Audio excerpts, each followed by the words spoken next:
Fernando falou, né? Eu vou abordar as sessões 58 a 60. A sessão 59 é uma que eu não trabalhei muito, eu vou passar bem rápido, assim, acho que talvez focar nessa 58 e 60 nos ajude mais, né? Diferente do professor, eu vou fazer uma leitura um pouco assim das minhas observações, das minhas notas, e espero que a gente consiga aí também ir conversando. Então, quanto à sessão 58, a compreensão do aclamar e do débito, né? Eu começo já com uma afirmação que o Heidegger faz no primeiro parágrafo.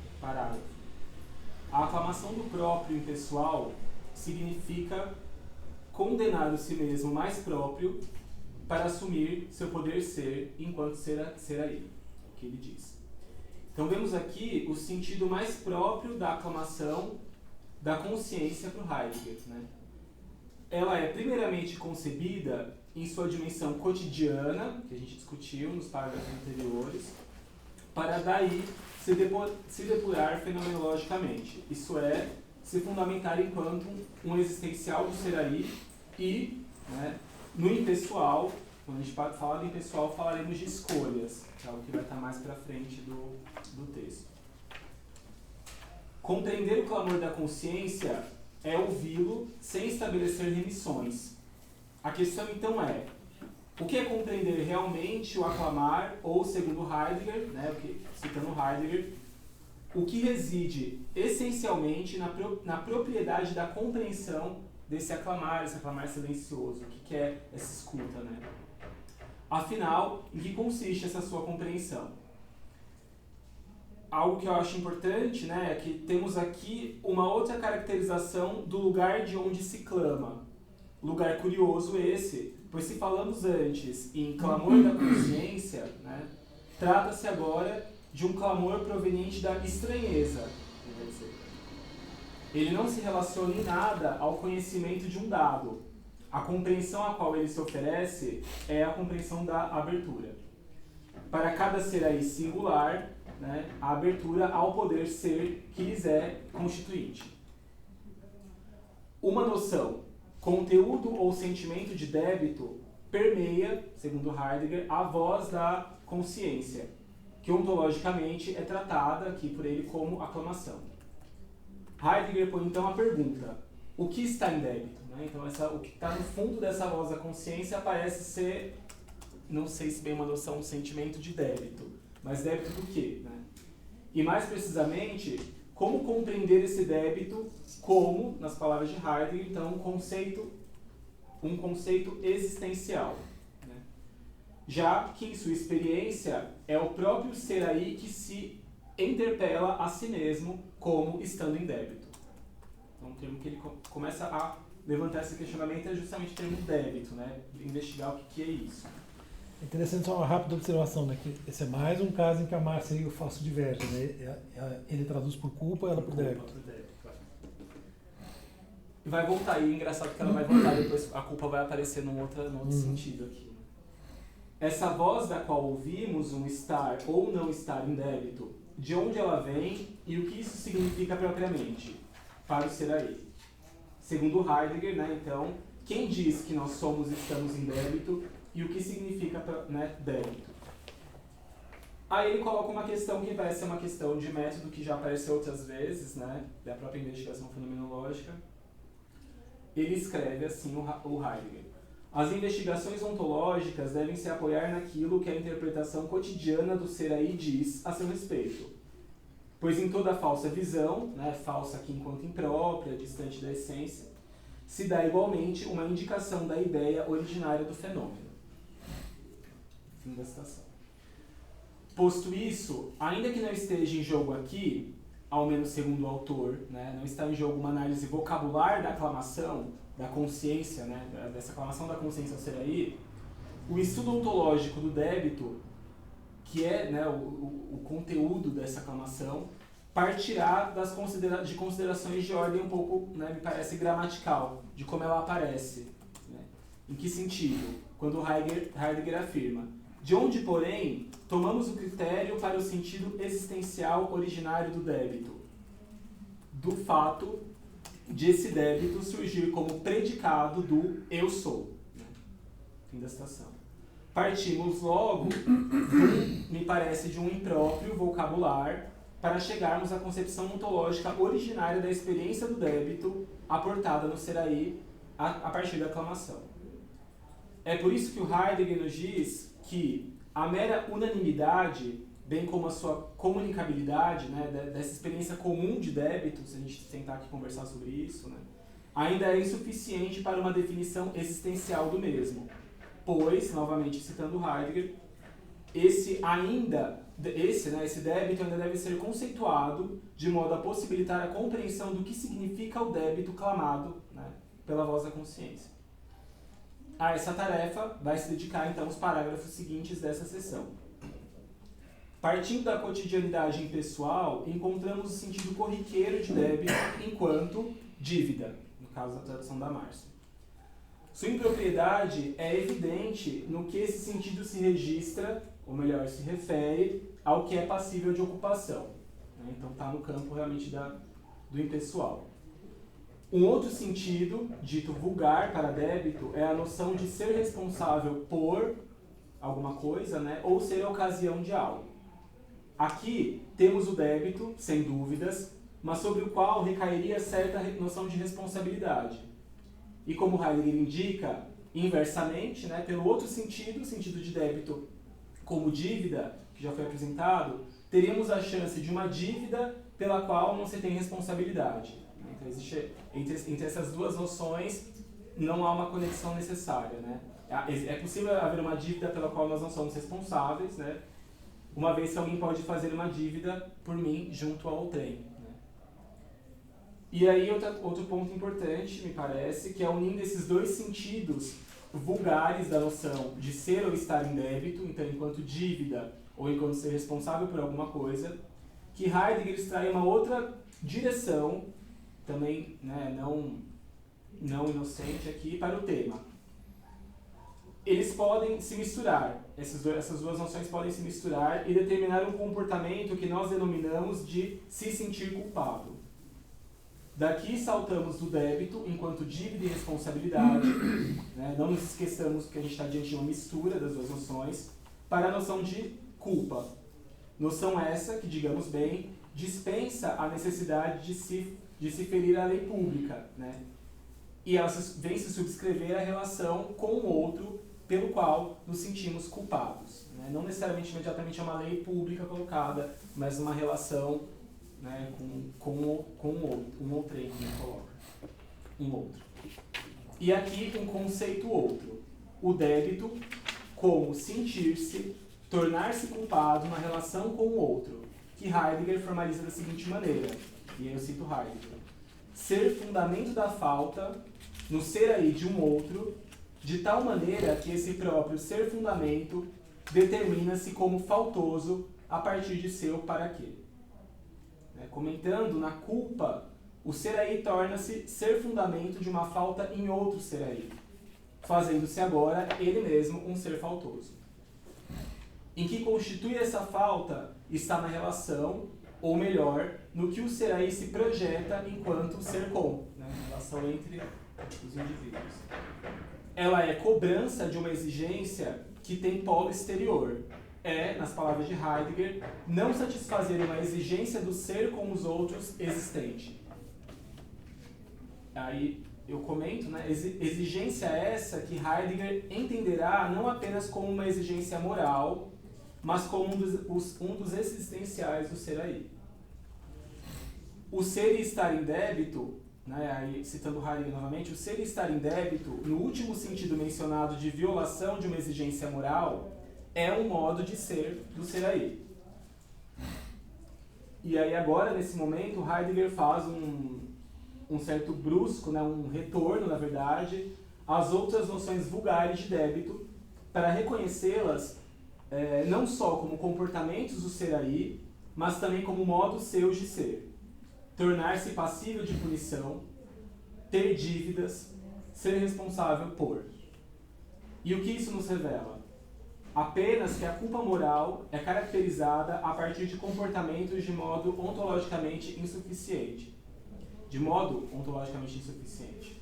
E com isso, retornamos à exigência radical da proposta de Heidegger. E aí eu cito Heidegger. O esclarecimento do fenômeno do débito, que não está necessariamente remetido ao ter dívidas e à violação do direito, só pode lograr sucesso caso se coloque em questão o princípio do ser e estar em débito do ser aí, ou seja, caso se conceba a ideia do débito a partir do modo de ser do ser aí. Fim da citação. Assim, nos resta buscarmos o sentido propriamente ontológico desse não, dessa falta que caracteriza a ideia de débito em outro lugar. E esse lugar, por tudo que avançamos até aqui, inclusive os parágrafos anteriores, não é outro senão o cuidado, a cura, o ser que é o ser mesmo do ser aí. E aí eu queria trazer para me ajudar aqui a elucidar, né, um comentário do professor Mário Flegg, de um texto que eu li já há algum tempo, e ele retoma essa noção do débito do Heidegger da seguinte maneira, me pareceu bastante clara.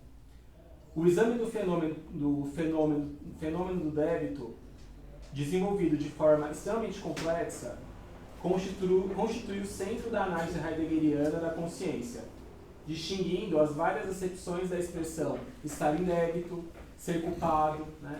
Heidegger propõe a ideia de débito culpado como concebida a partir do modo de ser do Dasein, o que requer uma formalização que exclua os fenômenos vulgares de débito referidos ao ser com os outros na ocupação, né? Então, no sentido impessoal.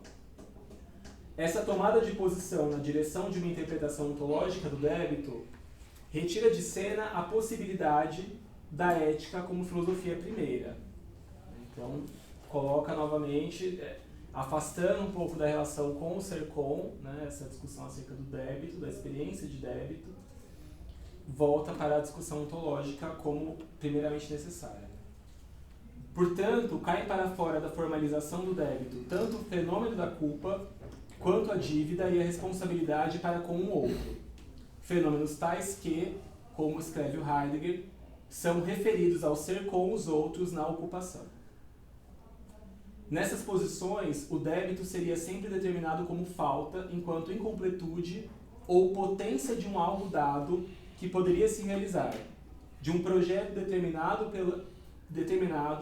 pela interpretação do impessoal, no limite, né, quanto a um ser aí singular. Então, né, essa noção de débito tem que ser afastada da ideia de um projeto, de um algo que já é concebido pela interpretação do impessoal e o qual não se alcançou, mas deveria se alcançar e, portanto, estar sem falta. Né? Abordado de modo propriamente ontológico, não é esse o caso do débito aqui em análise. Sua falta não é falta de um simplesmente dado, de um dado já fechado e agora falho, por assim dizer. Mas é outra coisa, segundo Heidegger, né? Porque o caráter ontológico, pertinente, né, ao ser aí, é inteiramente diverso de todo ser simplesmente dado. Bom, se de maneira imprópria, enquanto culpa, a falta foi formalizada como ser fundamento da falta, no ser aí de um outro, em sentido ontológico, sai daí um centro, né, e entra em cena o nada. Né? Centro era o outro, agora, né, o débito, no que entra em cena no débito, no sentido ontológico, é o próprio nada. Determinamos de maneira existencial e formal, aí eu cito Heidegger, a ideia de débito do seguinte modo: ser fundamento de um ser determinado por um não, isso é, ser fundamento de um nada. Fim da citação. Nada esse que, adianta Heidegger, né, nos diz, não vai significar uma deficiência mesma do ser como um ser faltoso, né, no caso anterior. A questão aqui não é de uma dívida determinada por um ser simplesmente dado, mas, como, né, nas palavras de Heidegger, como um débito que é originário do ser aí. Se já chegamos ao entendimento de que a cura ou o cuidado é o ser do ser aí, os parágrafos a seguir vão se dedicar a caracterizar o débito para que ele seja originário justamente em termos de cuidado. É então, a partir das caracterizações do cuidado que Heidegger articulará o nada como essencial ao ser do ser aí. Isso é, na medida em que, sendo, o ser aí se desvela como cuidado da existência, por assim dizer, né? Ele se coloca como fundamento de seu poder ser, porque só pode existir como o ente que está entregue à responsabilidade de ser o ente que ele é.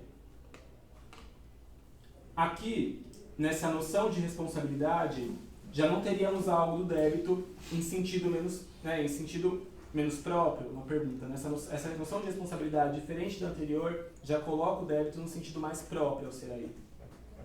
Enquanto o fundamento ao qual o ser aí é lançado, segundo aí Heidegger nos lembra, embora não tendo ele mesmo se colocado. Então o ser aí não colocou o seu próprio fundamento.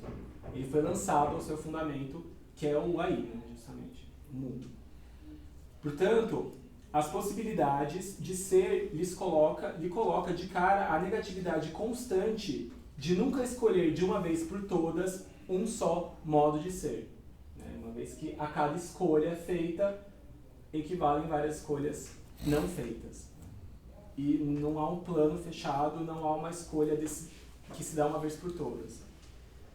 Para me ajudar também, novamente, a deixar isso um pouco mais claro, quando o Escudeiro vai comentar essa passagem, ele escreve algo o seguinte: a noção de culpa implica tanto o caráter de não como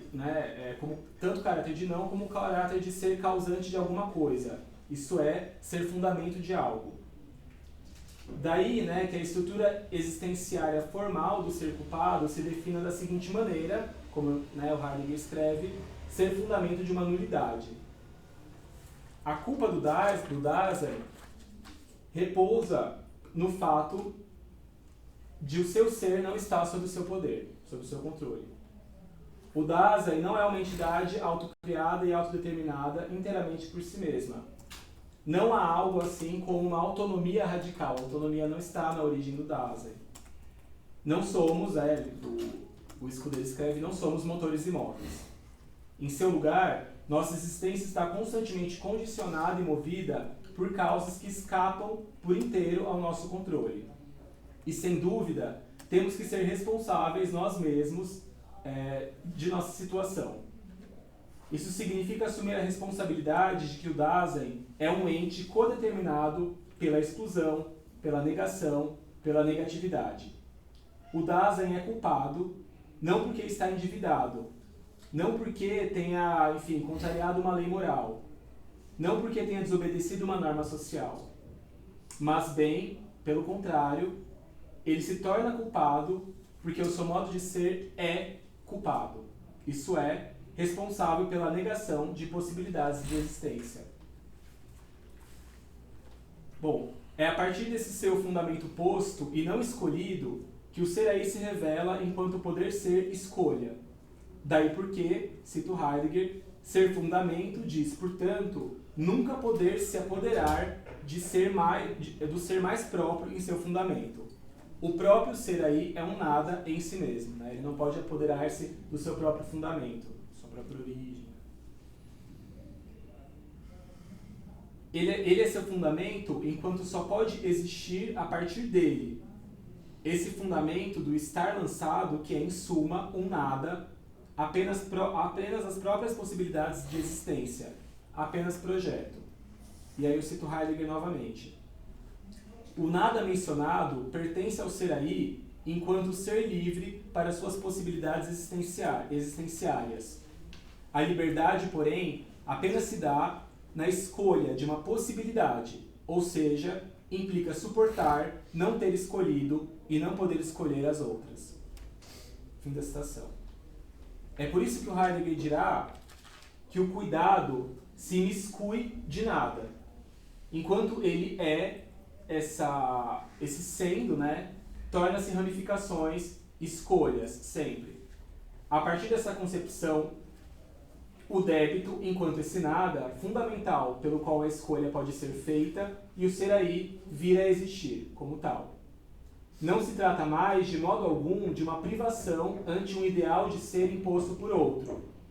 Outra coisa, esse nada do poder ser enquanto projeto vem, cito Heidegger, antes de tudo, aquilo que ele pode projetar e, na maior parte das vezes, alcançar. É por esse débito que o ser aí é. Posto isso, o passo seguinte só poderia ser uma tematização ontológica desse nada. Aí eu cito Heidegger novamente. Já se problematizou alguma vez a origem ontológica do nada? Ou antes disso, já se buscaram as condições desse nada sobre as quais se funda o problema do não, de seu nada e de sua possibilidade? E onde mais se podem encontrar essas condições, se não no esclarecimento temático do sentido do ser em geral? Fim da citação. A discussão acerca do clamor retornará nesse ponto em que se busca, e aí eu cito Heidegger novamente, uma experiência que fala a favor desse ser e estar em débito que é originário do ser aí. Tá? Momento agora no qual nos vemos novamente às voltas com a ideia de testemunho. O clamor da consciência enquanto clamor do ser aí que existe pela cura, pelo cuidado, será então clamor de cuidado. Neste momento, a consciência é novamente abordada por Heidegger em chave ontológica como sendo uma espécie, me parece, de refúgio do ser aí lançado no mundo. Né? Tem um certo momento em que ele coloca que o ser aí se volta à consciência, né? Na busca dessa compreensão do cuidado. Entendo que em certo momento, né, como a gente conversou aqui, a angústia torna a aparecer como a articuladora principal das diversas caracterizações, por assim dizer, do ser aí. Aqui, a negatividade do estar em débito parece relacionar-se a ela. E aí eu cito Heidegger. O clamor é clamor de cura, de cuidado. O ser e estar em débito constitui o ser que chamamos de cura. Na estranheza, o ser aí se encontra originariamente reunido consigo mesmo. A estranheza coloca esse ente diante de seu nada inconfundível, o qual pertence à possibilidade de seu poder ser mais próprio. Me parece que essa estranheza ele está relacionando à experiência de angústia mesmo. Né? Bom, o que me parece, a partir dessa passagem, a angústia comparece no desvelamento do sentido ontológico do débito, enquanto, como estranheza, o leva a vislumbrar esse débito não como falha de um projeto do ser simplesmente dado, mas como fundamento que é assumido pelo ser aí como sua possibilidade mais própria de existência. A aclamação da consciência torna-se aqui o dar-se conta de um fundamento não eleito, mas o qual deve se assumir para se ir adiante na recuperação, né, na nossa recuperação quanto ao impessoal, né, essa tarefa de recuperar-se do impessoal. Aí, cito Heidegger novamente, ela oferece para o ser aí, a aclamação oferece para o ser aí a compreensão de que ele, na possibilidade de seu ser, é um nada, fundamento de seu projeto nulo, devendo recuperar-se a si mesmo da perdição no impessoal, da perdição no impessoal, ou seja, de que ele é e está em débito. Fim da citação. E aí mais adiante, né, complementando isso, ele diz o seguinte: esse ente não precisa primeiramente carregar-se de culpa por falta ou omissão, os dois sentidos vulgares de culpa. Ele deve apenas ser e estar propriamente em débito, tal como ele é e está. Nas sessões anteriores, vimos que Heidegger alcança para o clamor da consciência um correlato na escuta. Né? No parágrafo 54 e 55 que nós vimos, de fato, muito já se encontra anunciado, apesar de ainda não estar completamente desenvolvido. Né? Acho que ele vai trazer algumas coisas novas aqui. Por exemplo, uma anotação que eu fiz acerca do parágrafo 54, em que o Heidegger diz o seguinte, na seção 54, no parágrafo 9, ele diz algo que vai no sentido de que a apreensão ontológica da consciência depende da interpretação tanto, né, de, por um lado, quem é aclamado no clamor da consciência e, propriamente, quem clama, né, bem como a relação que se oferece entre o aclamado e quem clama, né, o nexo ontológico que isso oferece. E também no parágrafo 2 da seção 55, ele escreve o seguinte: no clamor da consciência, né, eu na verdade anoto o seguinte: no clamor da consciência, o que constitui o discurso, o aclamado, ou seja, aquilo sobre o qual se discorre, é o próprio ser aí. O que faz o clamor da consciência para Heidegger um motivo já suficiente para que o ser aí preste atenção a si próprio. É possivelmente por esse motivo que nesse clamor o ser aí já se compreende a si mesmo, até mesmo no âmbito da cotidianidade impessoal e no próprio impessoal do ser com os outros, de certa maneira. Nesse sentido, encontramos na escolha algo mais importante, mais próprio, eu diria, até a discussão em torno da escolha do que a discussão em torno da consciência. A consciência, segundo Heidegger, não pode ser escolhida. De certo modo, ela parece compor o fundamento do ente lançado no mundo. Lançado no mundo, o ser aí já se encontra lançado na consciência. Talvez por isso, como afirma o próprio Heidegger, e também, né, o comentador aqui Scudery destaca, a consciência não pode ser escolhida enquanto tal. A compreensão do clamor da consciência, essa sim o pode, mas não enquanto a escuta de uma língua sua, ou a língua de um outro, uma língua futura ou ancestral, mas apenas como a compreensão de um silêncio que se manifesta, ao menos em seu nome, como um desejo. No sentido do que Heidegger diz quando fala que compreender a aclamação significa querer ter consciência. Esse querer ter consciência que escuta a sua aclamação, a escuta, enfim, como um testemunho de sua situação, como sendo e estando permanentemente em débito. Aí um outro excerto que eu utilizei aqui para tentar entender isso, do Scudery, ele diz o seguinte: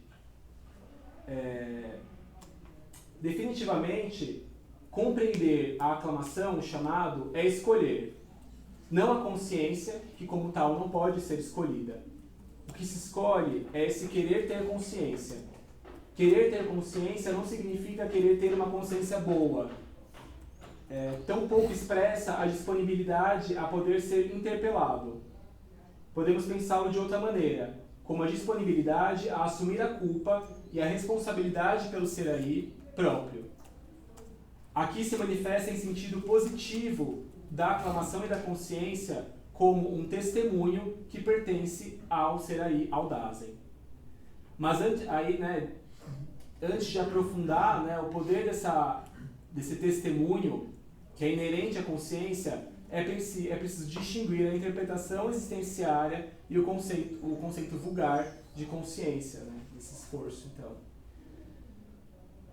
E o débito, como já mencionei, evoca aqui uma responsabilidade de ser aí não sob a forma de culpa quanto ao trem, um projeto dado e não realizado, mas sim a responsabilidade acerca de seu ser mais próprio, a cura, que jamais se encerra no cumprimento de uma tarefa, no pagamento de uma dívida, que pode ser saldada.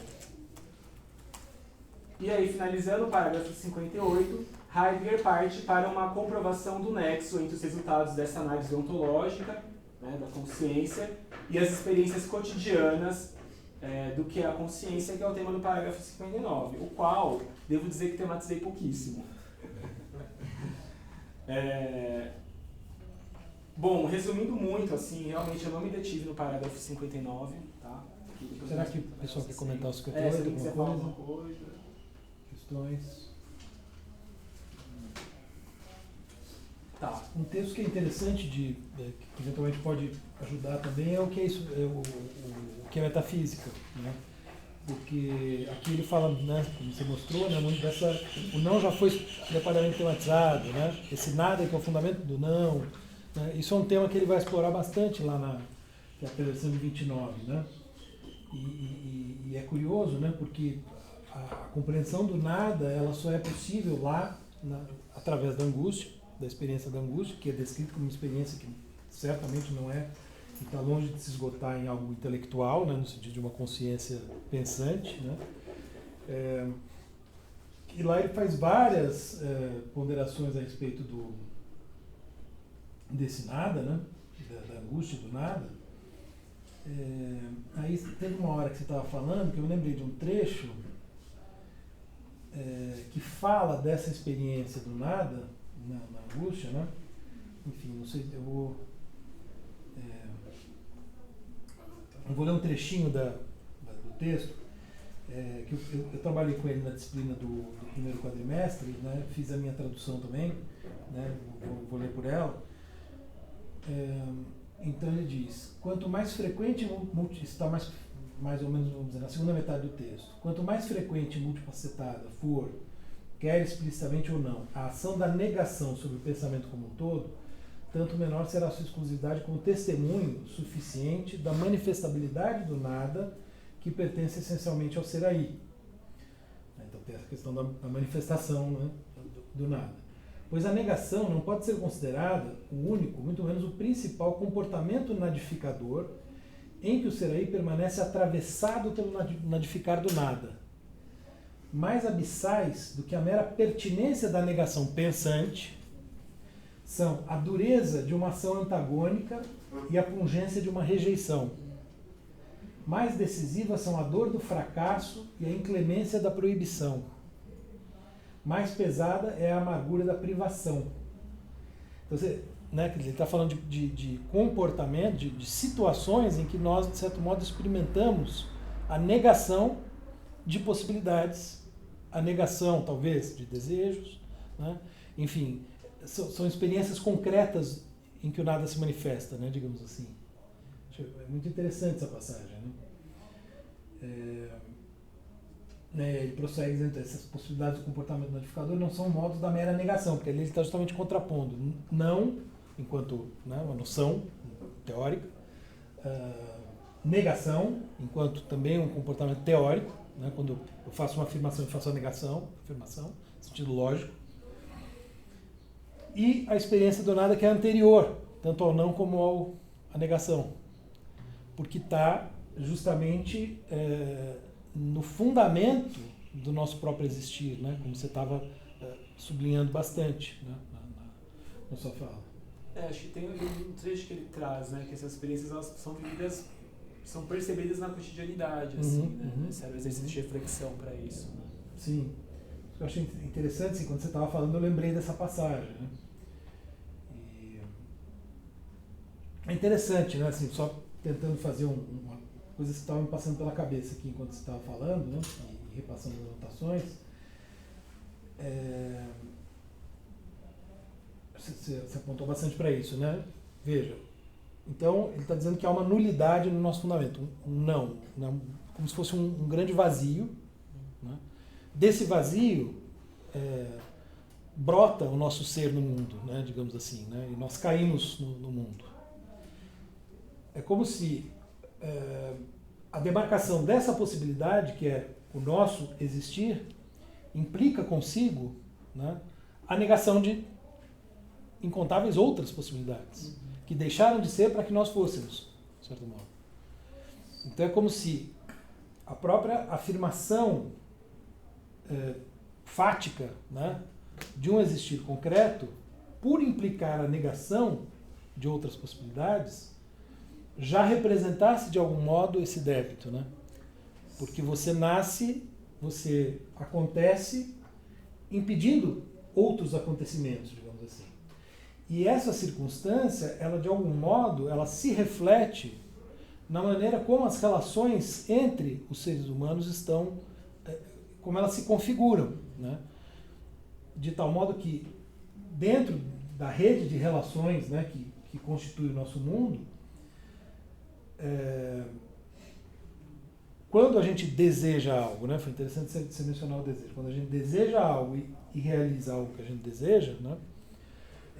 Nós estamos excluindo e privando de existirem outras possibilidades. Então, o desejo tem algo tem um elemento pelo qual ele priva outras possibilidades, inclusive outros desejos seus, né? Quando você nomeia, né, por exemplo, né, você fala, é isso. No próprio nomear, né, quando você fala, é isso, você já está reduzindo as possibilidades que estão contidas naquele próprio desejar, né? Então, esse por concreto excludente de outras possibilidades é constitutivo do nosso existir desde o nascimento até a morte, quando para, aí acaba, né? Então, de algum modo, né, me parece que é como se o Heidegger estivesse querendo, por aqui, né, por esse caminho, explicar, né, também como que uns em relação aos outros, né, sempre que a gente se afirma de algum modo, né, isso exclui possibilidades dos outros, né? Vamos pensar, muito concretamente, a gente poderia dizer, sei lá, quando você passa num concurso, as pessoas que estavam prestando não passam, né? Então, tudo aquilo que acontece, vamos dizer que, entre aspas, positivo, né? Quer dizer, possibilidades realizadas, quando você realiza uma possibilidade, várias possibilidades estão sendo negadas, seja suas, seja dos outros. Então, de algum modo, né, é como se o próprio existir implica, né, afirmar-se negando. Sim. E acho que ele, né, no final do 60, ele vai falar que essa compreensão, né, trazer então essa compreensão para um nível ôntico, né, é afirmar essa negatividade constituinte e vai possibilitar, inclusive, uma inter-relação, né, um ser com, que é mais autêntico, a gente vai falar que é menos hípocrita e tudo mais. Isso, agora vamos chegar lá. Só comentando, até acabou de olhar para mim, tipo, você está pensando nisso, né? Hegel. Talvez seja a categoria lógica mais importante na determinação da realidade, seja um ser determinado, que é pura negatividade. É muito parecido. Porque para uma coisa ser uma coisa, ela tem que não ser todas as outras Isso, coisas que ela não é. Sim. A negação determinada, né? Sim. E me lembrou Agostinho também, porque a vontade do Agostinho é marcada por isso, né? Pela contra-vontade. Sempre que eu quero algo ou ajo em determinada direção, eu estou deixando de agir em outra, né? Bom, Heidegger leu muito bem Agostinho, Heidegger leu muito bem o Hegel, né? Todos eles leram muito bem Agostinho, né? Afinal de contas, como dizia o Nietzsche, os filósofos alemães todos têm sangue de teólogo, né? Inclusive ele mesmo, que era filho e neto de pastor, né? Mas sem dúvida, né? Acho que tem pistas aí, né? Do diálogo, né? Que ele está trabalhando. Acho que tem tudo a ver, sim.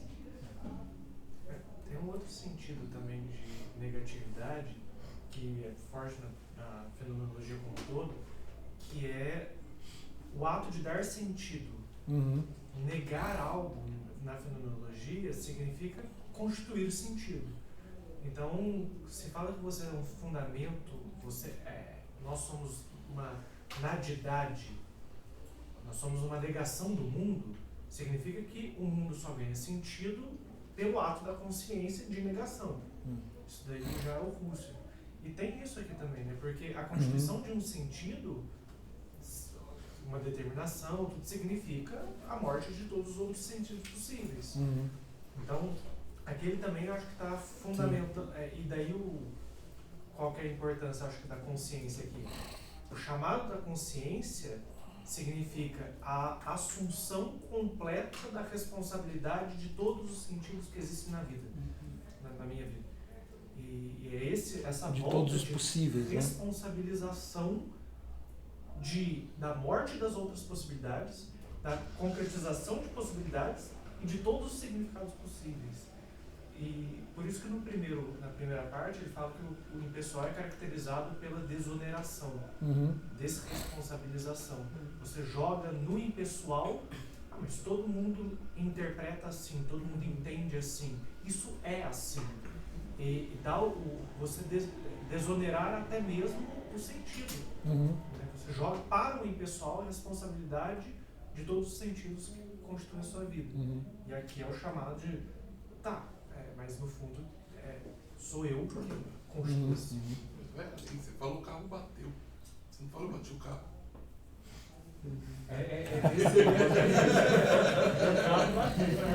Essa me lembrou uma história, cara. Você falou isso, me lembrou uma história na época que eu estava na PROAP, né?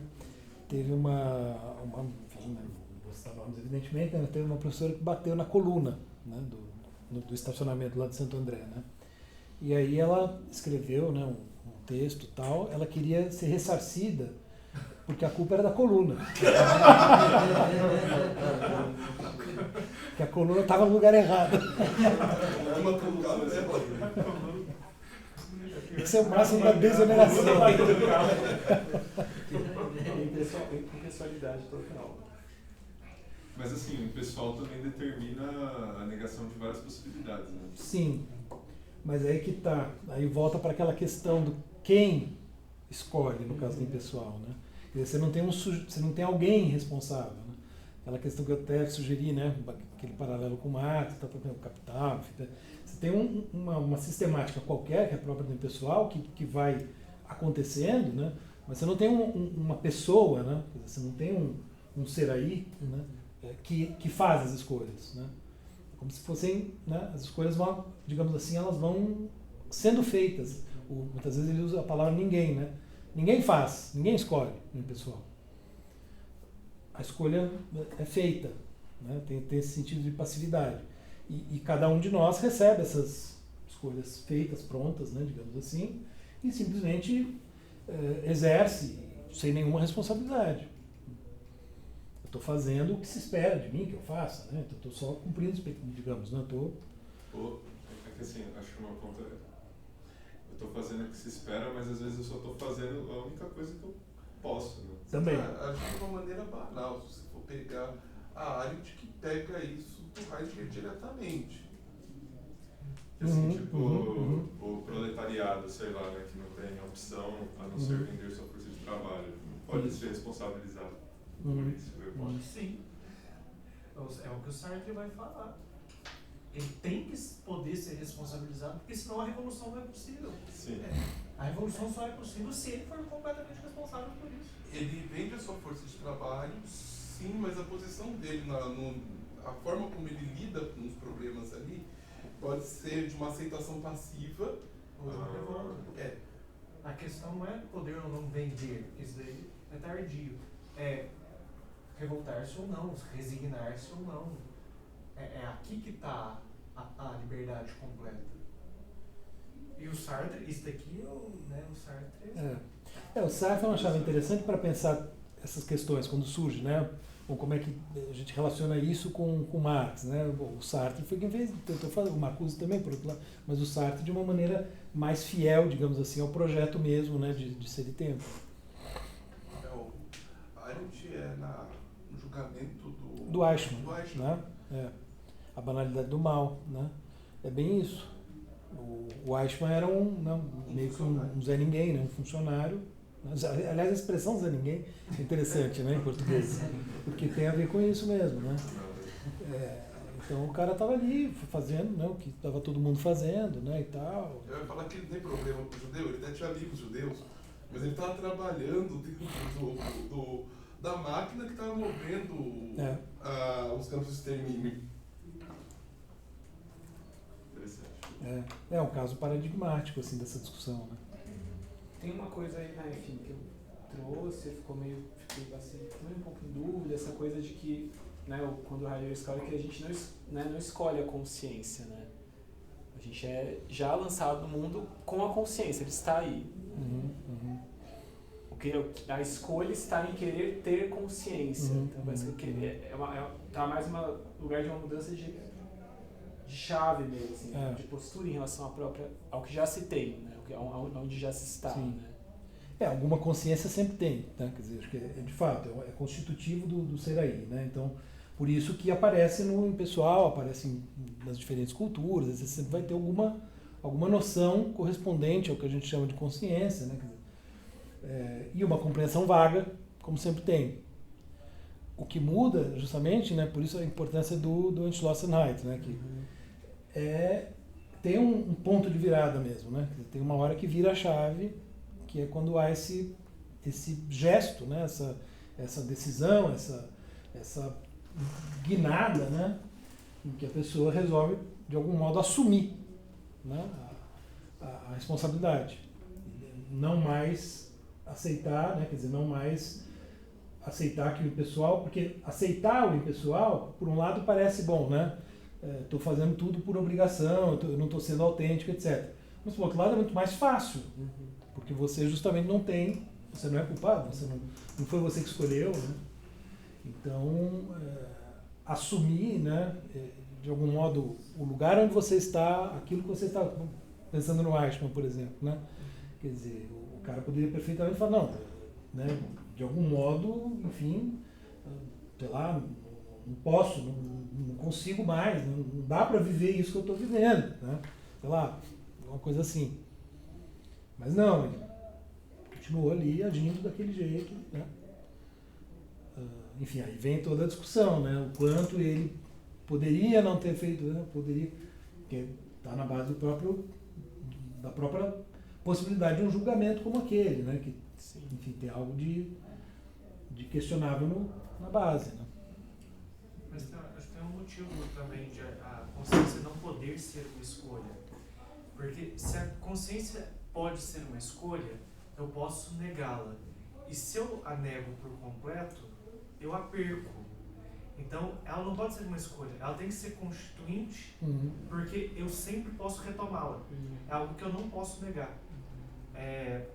Tem um cara que influenciou bastante o Heidegger, que chama Emil Lask. E o Lask cunhou a expressão a priori performático, que ele é um neocantiano, né? E a ideia do a priori performático é de que até quando a gente nega, a gente reafirma. A gente só pode negar reafirmando isso que a gente está negando. De tal modo que isso é uma estrutura inescapável. Basicamente, parece que o ser tempo é a afirmação de a priori performáticos. E a consciência é um a priori performático, porque quando eu nego a consciência, ela se reafirma enquanto uma possibilidade sempre. É como ser com. Se eu me isolo, eu vou viver sozinho, né, vou me isolar, vou no alto da montanha, né? Ao negar o ser com, ele se reafirma, né? Porque eu estou fazendo isso como uma reação e ele vai me acompanhar o tempo todo. E a propriedade também, né? A autenticidade. Ela também, ao negá-la, ela se afirma enquanto possibilidade. Não tem como jogar fora. Bom, do parágrafo 59 eu fiz algumas anotações só. O parágrafo trata, né, da interpretação existencial da consciência e a sua interpretação vulgar, né? Então, bom, qual sentido, diríamos, vulgar uma interpretação da consciência? Em nenhum outro sentido que o mesmo para o qual diferenciamos as interpretações vulgares do débito. É uma noção que, cito Heidegger, se atém ao impessoal determinado. Se atém ao impessoal determinando impessoalmente como ela a obedece ou não. Como essa noção obedece ou não. A interpretação vulgar faz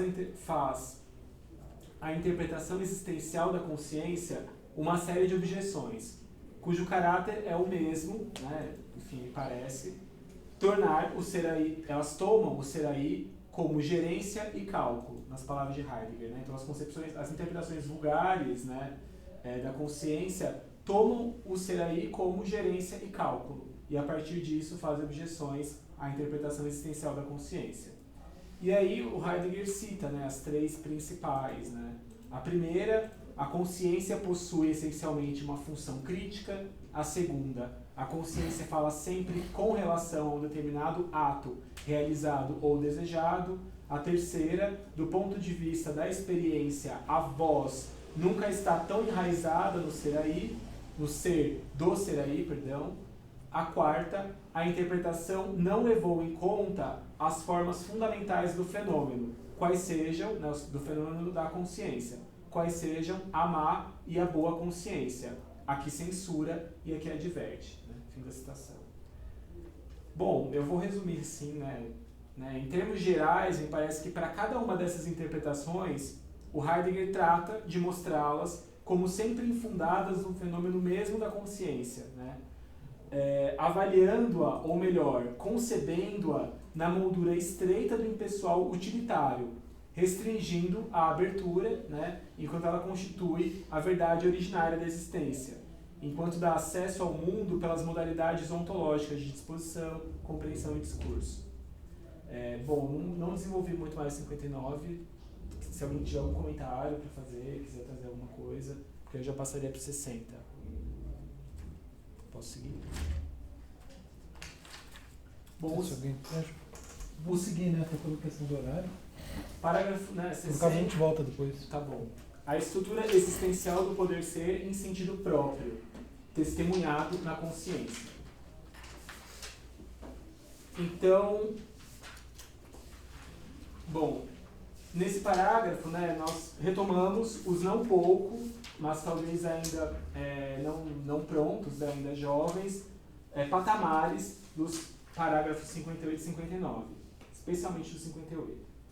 Heidegger vai amarrar o querer ter consciência, né, à estrutura existencial do poder ser próprio, para tanto, diferenciando os 3 momentos que lhe são característicos: compreensão, disposição e discurso. O primeiro, quanto à compreensão. Enquanto compreender-se no poder ser mais próprio, o querer ter consciência é um modo de abertura do ser aí. Segundo, acerca da disposição. A compreensão do clamor abre o próprio ser aí na estranheza de sua singularidade. A estranheza também, desentranhada na compreensão, abre-se de modo genuíno pela disposição da angústia que lhe pertence. O querer ter consciência transforma-se em presteza para a angústia. E agora o terceiro, né, quanto ao discurso, ainda citando Heidegger.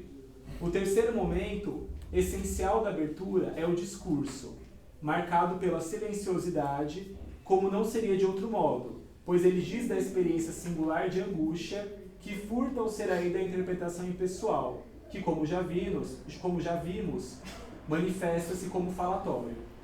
O clamor da consciência, ouvido como testemunho pelo ser aí, né, eu cito Heidegger, retira a palavra do falatório e da compreensão impessoal. Aí aqui, para poder me ajudar, novamente eu queria Posso fazer uma rápida observação antes da citação?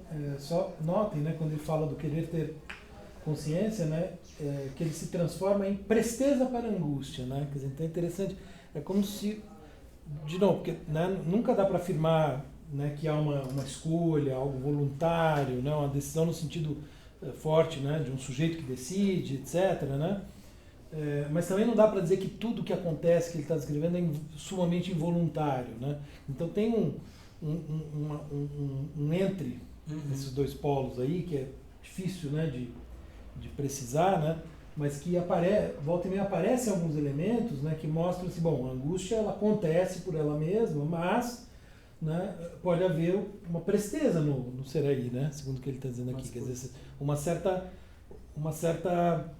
digamos, uma disposição que meio, de algum modo, né, através dessa resolução, favorece, né, a chegada da angústia, né? Como se você tivesse propenso a receber a angústia, né? Ela vem, há uma prontidão aí, uma prontidão, né?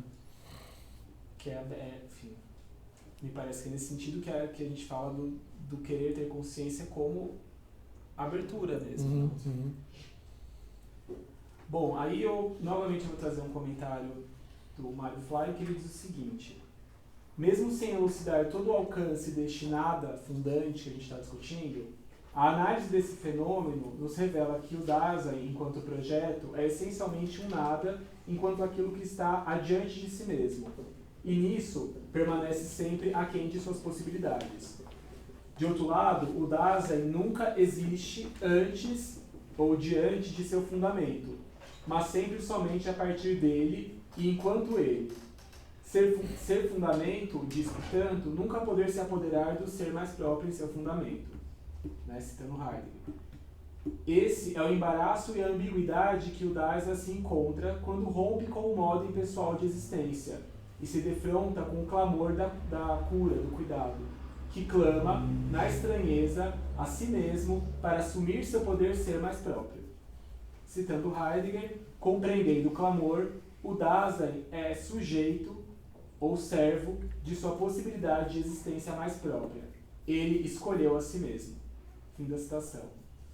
Ouvir essa aclamação equivale a poder ser e estar em débito mais próprio, ou seja, querer ter consciência como modo de ser responsável. Aí deixa aqui o comentador e retorno, né? É a disposição da angústia, e a disposição da angústia é o meio pelo qual a abertura proporcionada pelo querer ser consciente se dá.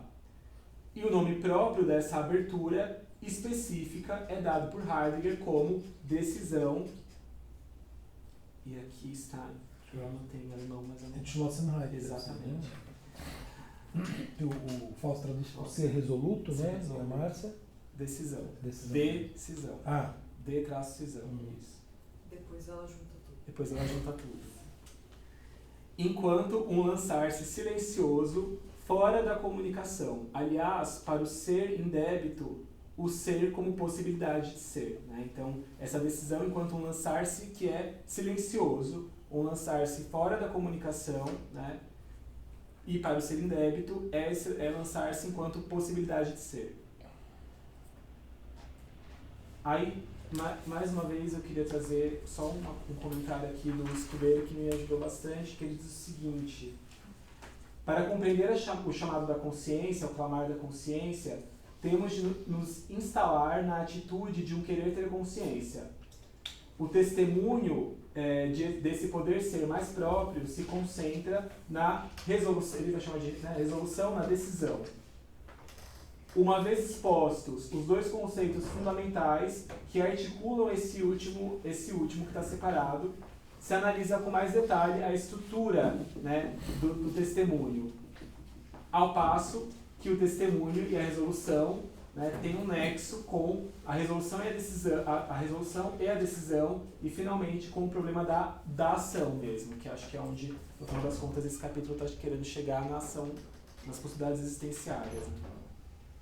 A decisão, apesar de se dar no recolhimento da silenciosidade pela qual clama a consciência, não isola o ser aí em relação ao seu ser aí, o mundo.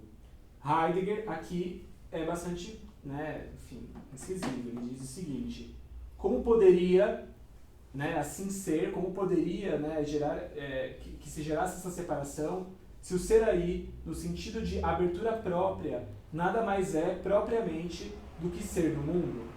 A decisão traz o si mesmo justamente para o ser, que sempre se ocupa do que está à mão, e o empurra para o ser com da preocupação com os outros. Fim da citação.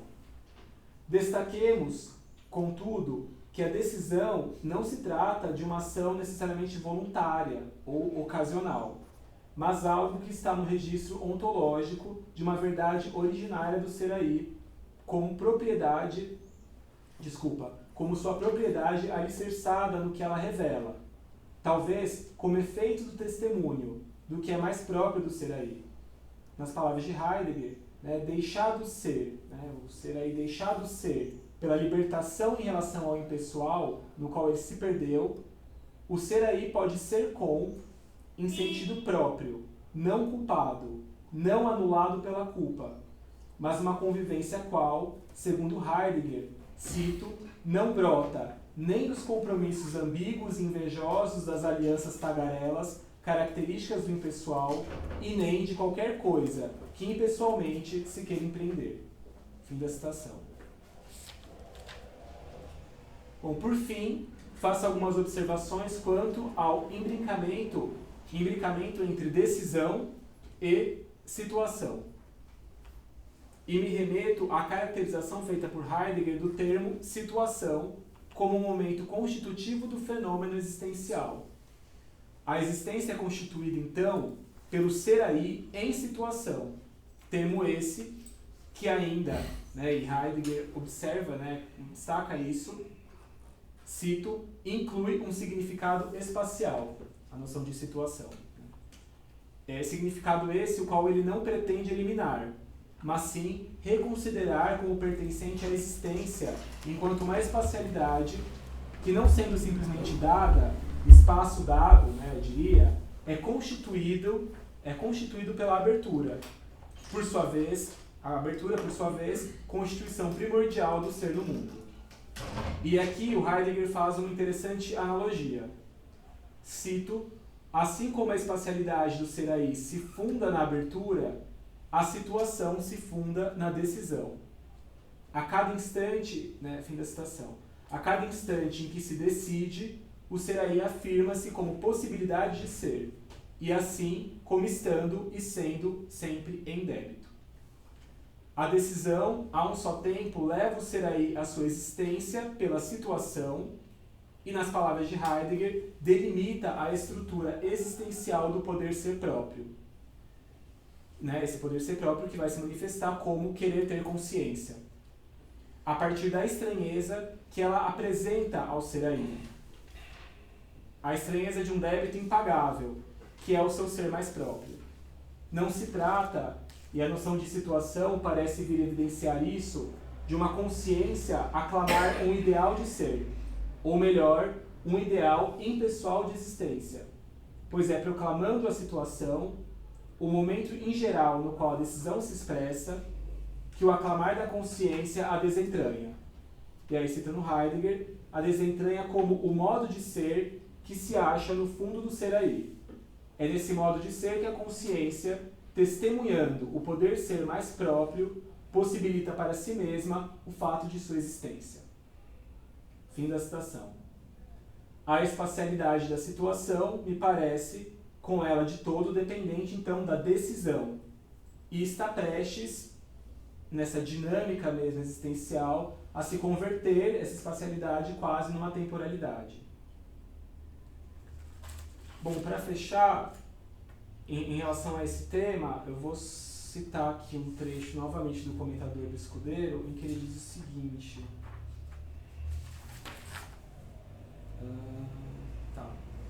A análise da decisão coloca em marcha a tematização de um fenômeno novo, a situação. A decisão remete, em cada caso, a uma situação. Um concreto de uma situação em que se encontra o Dasein. É a hora de se tomar uma decisão.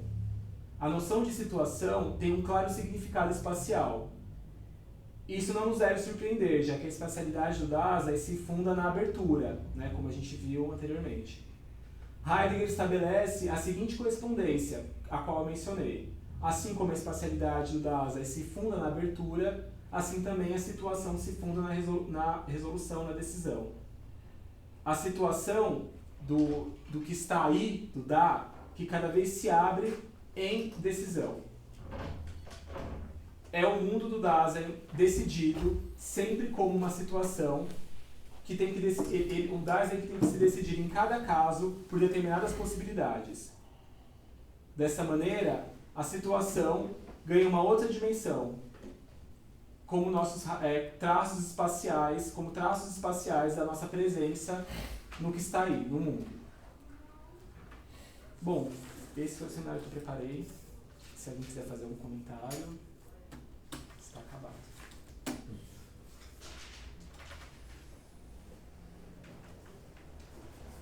É isso. Questões? Comentários? Eu fiquei um pouco na dúvida sobre a decisão ou resolução. Vim entendendo até aqui que era uma resolução em relação à consciência. Mas agora, para o final, com a conversa, eu fiquei pensando que parecia que era também uma decisão no mundo, né? Assim, em relação a ações no mundo. São as duas coisas? Sim, porque em nenhum momento, é justamente isso é o que permitiria, vamos dizer, fazer o Heidegger escapar da crítica do solipsismo, né? Porque ele não está dizendo que o indivíduo, nesse Selbstgespräch, né, nesse diálogo consigo próprio, tal que a gente estava vendo, ele se isola do mundo. Ele continua sendo um ser no mundo, né, não poderia ser de outro modo. Então ele está o tempo todo em relação com outros seres humanos, com entes intramundanos, né, em geral, né, simplesmente dados, com ocupações no mundo, etc, etc. Então, quando a gente pensa algo, quando a gente quer entender um fenômeno do ser aí, tem que entender em todas as dimensões. Você pode, num determinado momento, focar mais num aspecto. Então, focar, por exemplo, no aspecto, vamos dizer, interno, entre aspas, né? Quer dizer, aquilo que está acontecendo com a voz da consciência, e esse autodiálogo, né? Digamos assim.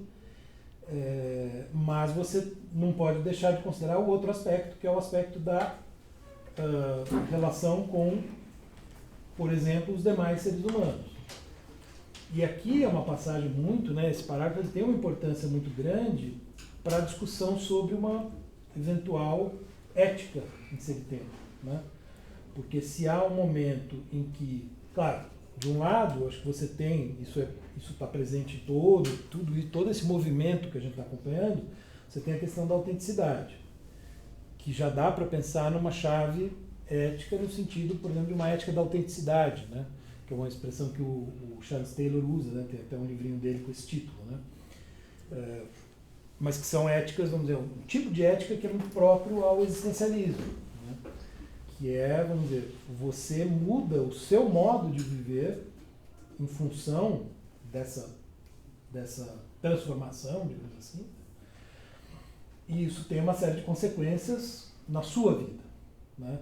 Mas essa virada, considerando num primeiro momento, né, olhando só por aquele aspecto da relação do indivíduo consigo mesmo, tem um sentido mais fechado do próprio indivíduo. Então seria uma ética, né, no sentido de um saber prático, talvez, né, quer dizer, de um tipo de saber que está relacionado ao modo de viver, né? Mas não tem nenhum elemento normativo no que diz respeito a como lidar com o outro, né? Aqui insinua-se, né, algo que o Heidegger parece estar descrevendo como uma melhor maneira de conviver com o outro, como um modo mais autêntico de conviver, de ser com, né? Então, aí nesse ponto, essa ética da autenticidade, ela passa a abarcar o outro, né? E a pensar também a relação com o outro. E como que é pensada essa relação, então? Nesse sentido do deixar ser, né? Ou seja, de não ter com o outro uma relação impositiva, né? De querer que o outro seja assim o assado, né? Vamos dizer, você quer que o outro também seja ele mesmo, né? Então seria um modo, vamos dizer, faz parte da autenticidade favorecer aqueles com quem eu convivo, que também sejam autênticos, que também encontrem o seu si mesmo e assim por diante. Então tudo isso que ele está descrevendo, que a gente poderia dizer que está descrevendo uma chave mais pessoal, né, do ser aí singular e tal, se projetaria para o outro também, né? Nesse momento do texto ele sugere isso, então haveria um ser com aí autêntico, né? E me parece que não sei, no meu entendimento do texto, que esse querer ter consciência é ter consciência enquanto consciência de ser em débito, né? Uhum. Isso, boa. Aí você acrescenta um elemento importante, né? A essa reflexão que eu estava desenvolvendo até agora. Isso dá uma outra dimensão para coisas que têm razão. Porque, voltando um pouco, né, aquilo que eu estava falando depois do 58, né? Uma vez que, né, então, como a gente está, cada por é um negar, né? E, portanto, né, ao escolher algo, você nega as outras possibilidades, assim por diante, isso te coloca em débito, etc., com a existência, digamos, né? Talvez a gente pudesse, inclusive, associar esse deixar ser, né, ao estar em débito, né? Porque se eu tenho uma relação com o outro de caráter impositivo, quer dizer, querendo determinar como o outro deve ser a partir das minhas preferências, digamos, né? Eu estou me tornando ainda mais debitário, né? Estou ficando em um débito ainda maior com o outro, né? Porque eu estou não só determinando as minhas possibilidades, fazendo as minhas escolhas, como eu estou querendo escolher por ele. Então isso de algum modo aumenta o meu débito. Né? Então o único modo de diminuir o meu débito, digamos assim, né, com o outro, é deixando que ele seja tal como ele é, do mesmo modo como eu estou tentando ser tal como eu sou, né? Você toma a responsabilidade do outro para você. Isso. voltando, alguém mencionou, né, a questão da relação com o pai e tal, né? Isso é interessante para pensar a própria, né, o educar, né? Não só do pai, mas o educar em geral, né? Quer dizer, quando a gente fala, né, educar para autonomia, coisas desse tipo, né? Quer dizer, isso seria talvez um modo derivado, né? Para pensar aqui com Heidegger, né? Mas que tem a ver com isso, né? De não querer tomar decisões pelo outro ou dizer para o outro, faça isso. Mas deixar que o outro encontre o seu caminho, né? Um pouco como, né, isso é interessante pensar no Nietzsche também, né? Tem aquela passagem célebre, né, em que o Zaratustra se separa dos discípulos, né, e fala para eles assim: percam-se de Zaratustra e encontrem-se a si mesmos, né? Encontrem o seu próprio caminho, alguma coisa assim, né? Porque ele seria um mau mestre se ele quisesse determinar o caminho a cada um dos discípulos, né? Se quisesse dizer, olha, sigam tal caminho. Então ele diz: percam-se de mim e encontrem cada um de vocês o seu próprio caminho, né? Essa é a mensagem. É um pouco essa mesma ideia aqui, eu acho, né? Só que o Heidegger está tentando fazer o quê? Né? Que eu acho que aí não tem, né, no Nietzsche, não nessa chave, claro, dar um fundamento ontológico para isso, via estar em débito. Quer dizer, a noção de débito, né, débito barra culpa, ela aparece como um possível fundamento para uma ética que, né, é uma maneira possível de ler. Né? Culpa, falta, o débito, ao princípio, ficava girando na minha cabeça saldo de conta bancária. Eu comecei a sentir uma depressão e uma Foi o que eu falei no início. Eu ainda não entendi muito bem a culpa, assim, sinceramente.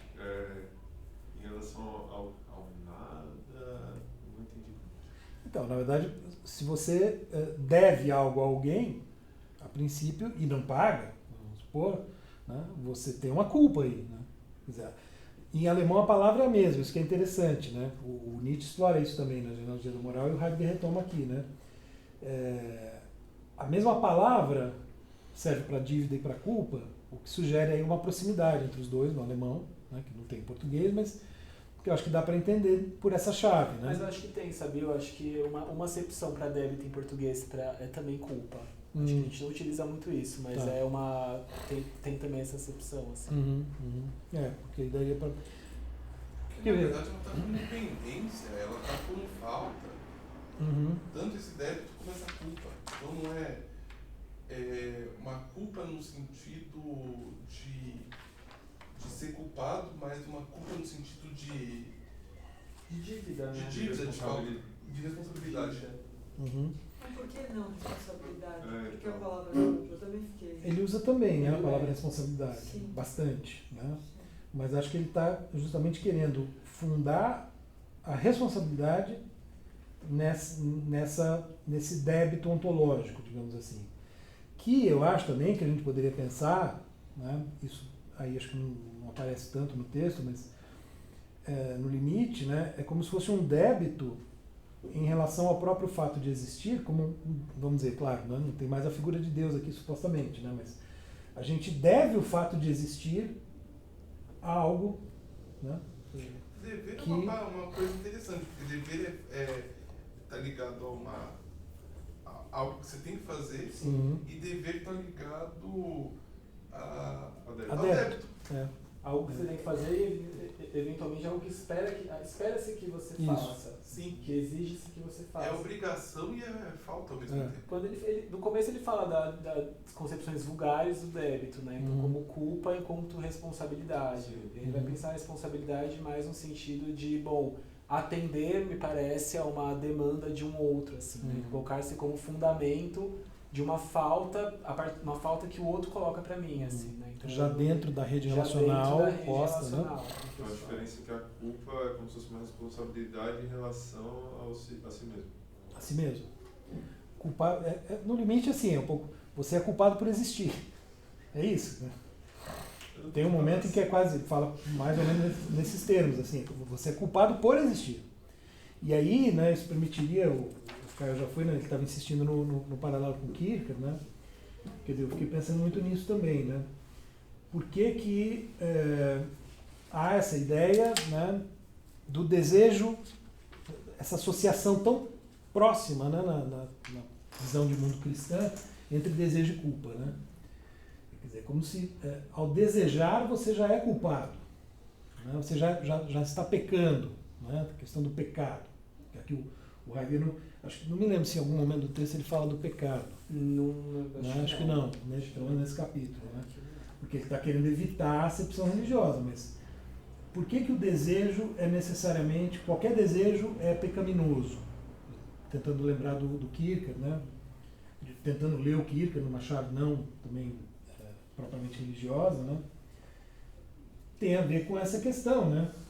Quando você deseja algo, você está deixando de desejar todas as outras possibilidades. Então você se coloca em débito de algum modo, né, com as outras possibilidades. Sei lá, quando você deseja alguém, né, você está deixando de desejar as outras pessoas. Né? E tem uma coisa que, né, aqui no seminário também tentei chamar a atenção para isso que eu não sei como que é no alemão, né? Querer ter consciência. Esse verbo justamente do querer, né? Não sei se a gente pode pensar como desejo, ou registro de demanda, assim, de que também falta algo a mim, né? Eu quero porque algo me falta, né? E o que me falta? Talvez a consciência de que há uma falta originária. Isso. Ser aí, né? Que é o que o Kierkegaard chamaria de consciência do pecado, que ele, no conceito de angústia, acho que é o 4º capítulo, né? Ele fala que o maior pecado de todos é o pecado de não ter consciência do pecado. Então, e a experiência da angústia, que é a experiência que salva, no vocabulário do Kierkegaard, é aquela pela qual você toma consciência de que você é pecador, de que você é culpado. Então, que você falta. De que você falta. Você o quê? Que você erra. Que você erra. Exatamente. E isso se, vamos dizer, de algum modo, isso se espelha, né? Se manifesta nas relações entre os seres humanos, né? Nas exigências que se tem uns em relação aos outros, né? Então, vamos dizer, você vai pensar as relações pai, mãe, filho, né? Tal. E, sei lá, na psicanálise, então, né, o Freud vai tentar pensar a constituição da psique a partir das relações. É como se o Heidegger estivesse dizendo, olha, as relações pai, mãe, filho se estruturam dessa maneira porque ontologicamente nós somos assim. Né? Ou seja, tem algo anterior. Porque o Freud, no final, ele vai recorrendo a essa falta, a ideia de um objeto perdido que começa a remoer ali atrás, voltando. Porque foi o complexo de Édipo, porque é a mãe do complexo de Édipo.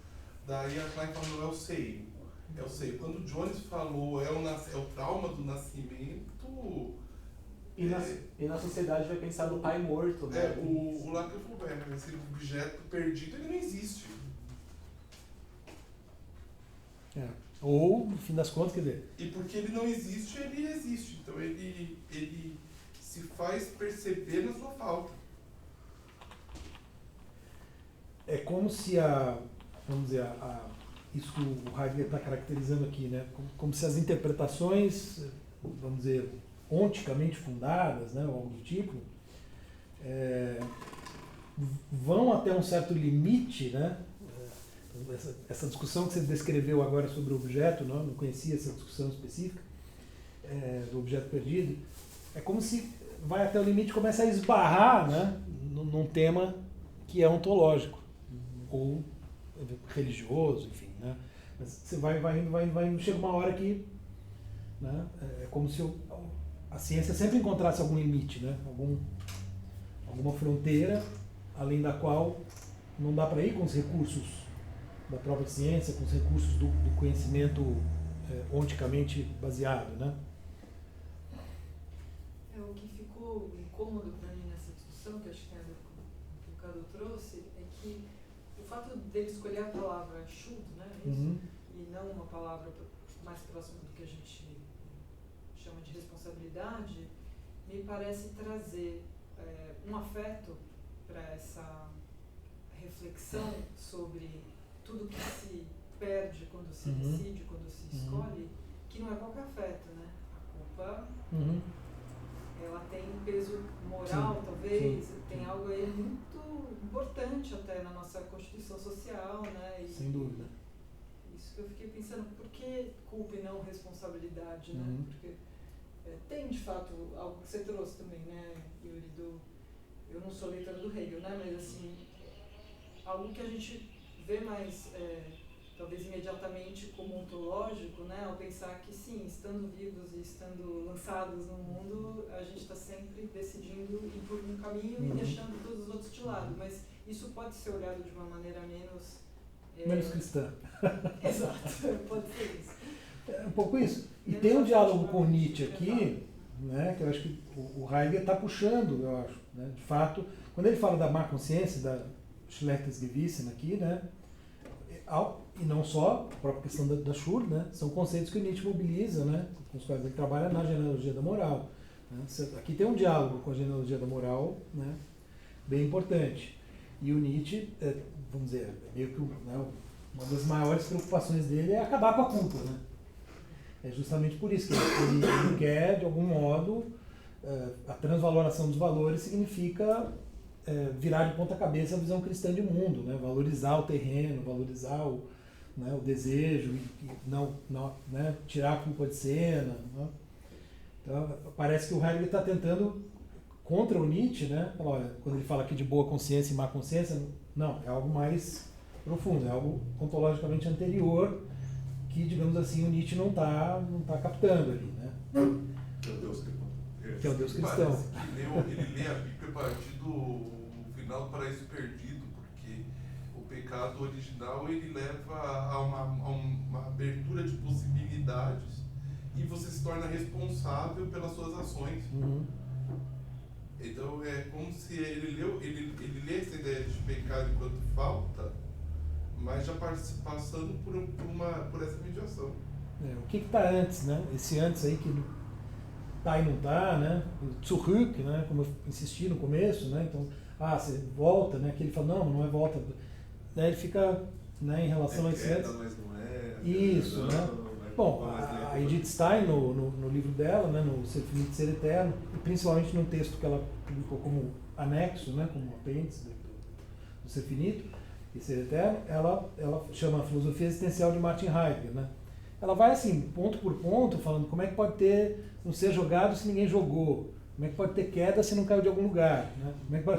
Para tentar mostrar que as noções cristãs estão por trás de tudo isso aqui, né? E desejo mesmo, porque o desejo ele tem que manter, ele não pode realizar o objeto, ele tem que manter o objeto para se manter como desejo. Se ele se realiza, ele se destrói. Uhum. E ele não tem plano também, né? Acho que aí talvez então, essa mas falta aí fique mais próxima do lugar de desejo do que de demanda. Ele não tem plano, não tem objeto, não tem algo que sirva ali, né? Mas aí tem a diferença, você me perguntou, eu não respondi direito, né? É Gewissen haben wollen. O wollen é o que normalmente, né, a vila, o substantivo, se traduz por vontade e desejo é Wunsch. Sim. Né? Então tem uma diferença aí, né? Na filosofia moral, por exemplo, no Kant, há uma diferença fundamental entre Wille e Wunsch. Wunsch é o desejo que é, né, da natureza sensível, etc. A vontade é racional. E aí então aqui a tradução do querer, na verdade, é uma vontade... Não, é querer mesmo, porque é wollen, é o verbo. Né? Tá. Gewissen haben wollen, quer dizer, querer ter consciência. Nesse caso é bem isso mesmo, né? Só que a consciência é no sentido moral, não é a Bewusstsein, é a Gewissen. Né? Então é Gewissen haben wollen. No sentido da vontade, não do desejo. Isso. É isso que eu pergunto, nesse sentido, é um querer no sentido de uma vontade, não de um desejo. Que então se articula com essa ideia de uma resolução, né? Que, vamos dizer, uma grande decisão de vida, assim, né? Envolve uma transformação existencial, né? Então não poderia ser um mero desejo aí, né? Ainda que talvez também não haja no Heidegger, né? Quer dizer, não esteja talvez fazendo uma distinção tão rígida dos termos, né? Mas me parece que aqui necessariamente tem que ser um querer no sentido mais robusto, né? Digamos assim, para sustentar essa noção, né? Mas enfim, mas certamente isso é um elemento, quer dizer, né?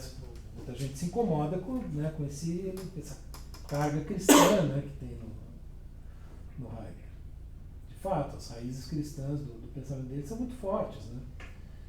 Por toda a biografia e mesmo pelo que ele estudou, pelos projetos e tal, que ele foi desenvolvendo até uma certa altura, até uns 30 anos de idade, 30 e poucos anos, né? Anos antes de escrever isso. Então, está muito, né?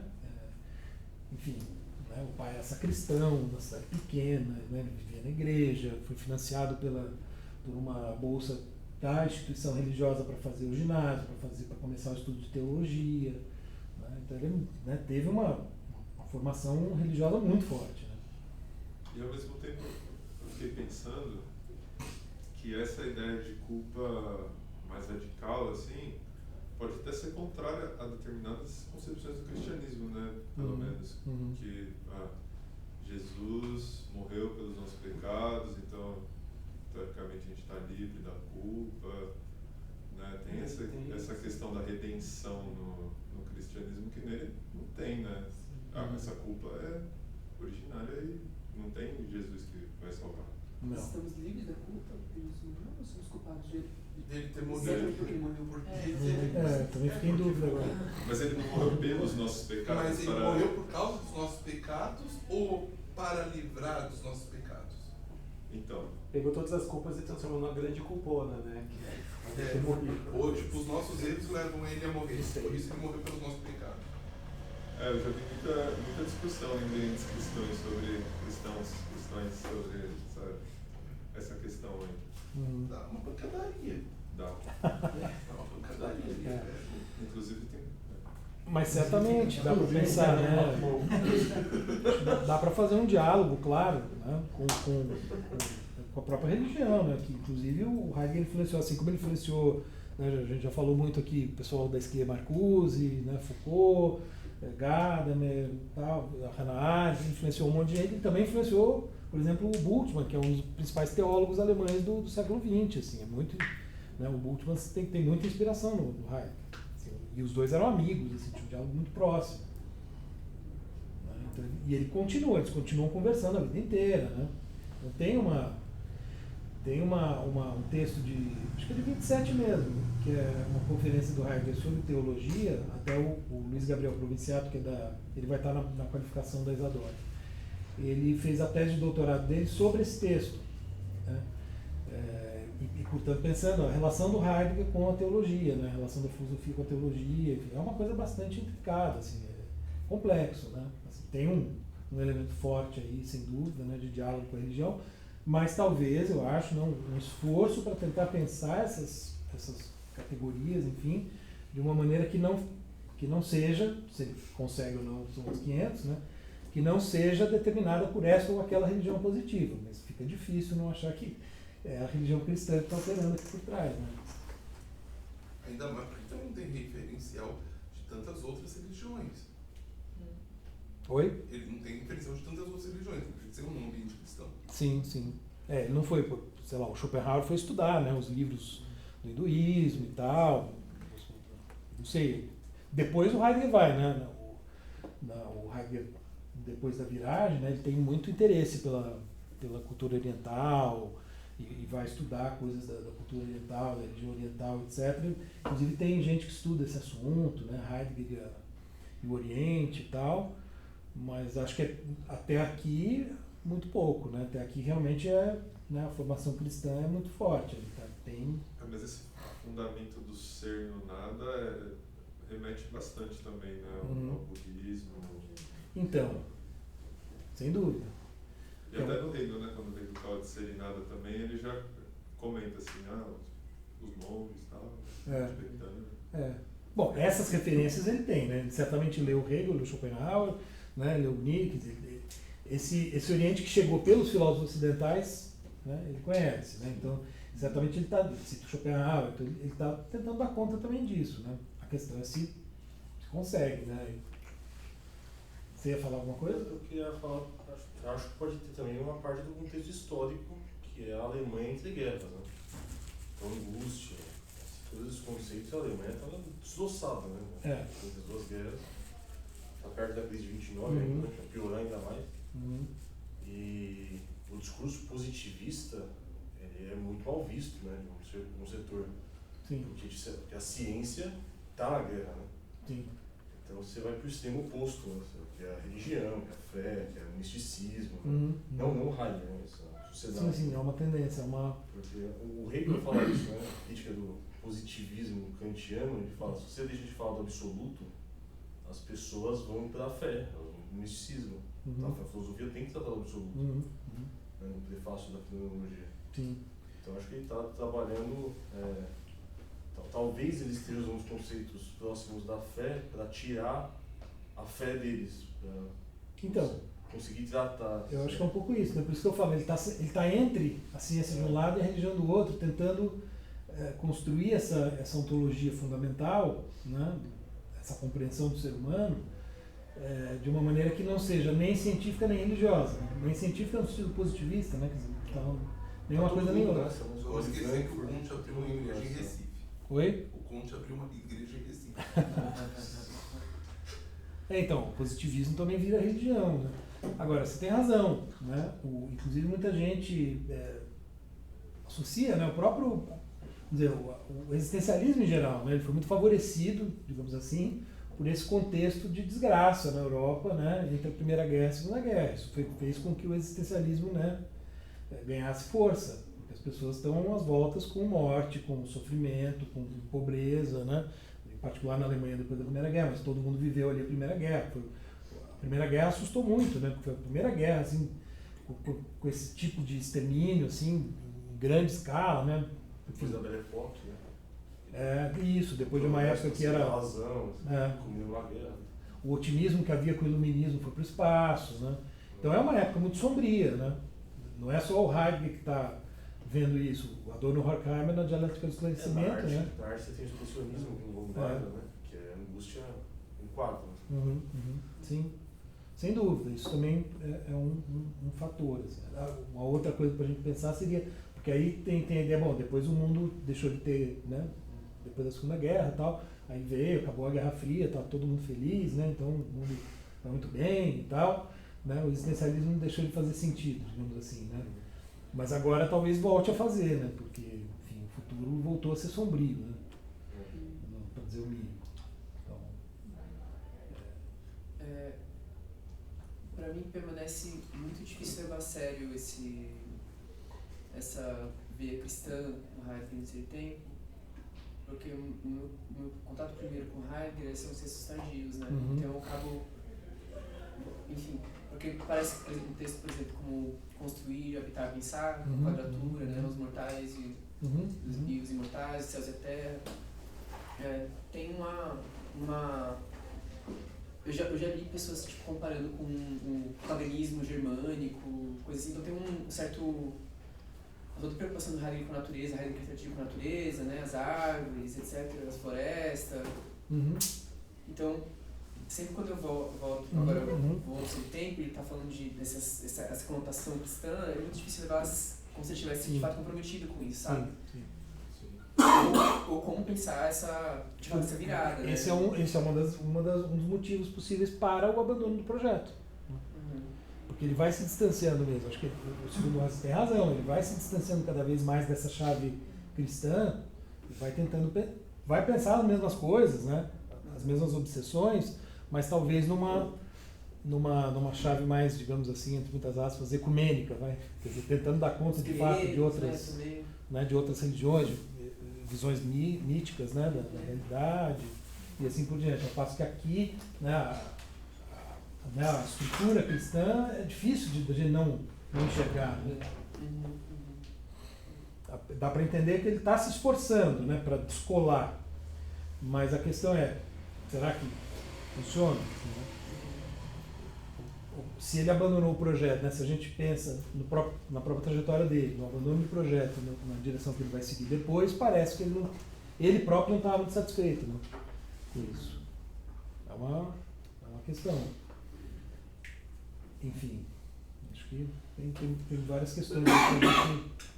Eu acho que o próximo seminário é o Alex? Não, sou eu e a Virgínia. Ah, tá. Então, semana que vem vocês vão começar a explicar a temporalidade. Isso. Aí é isso, né? Pega algumas sessões. Isso, se vocês quiserem de saída, assim, até avisar, olha, a gente vai focar mais, né, como o Guilherme fez, né? Eu vou ficar mais nas 58, nas 60, vou passar mais rápido por essa. Eu também acabei ficando mais nas primeiras, né?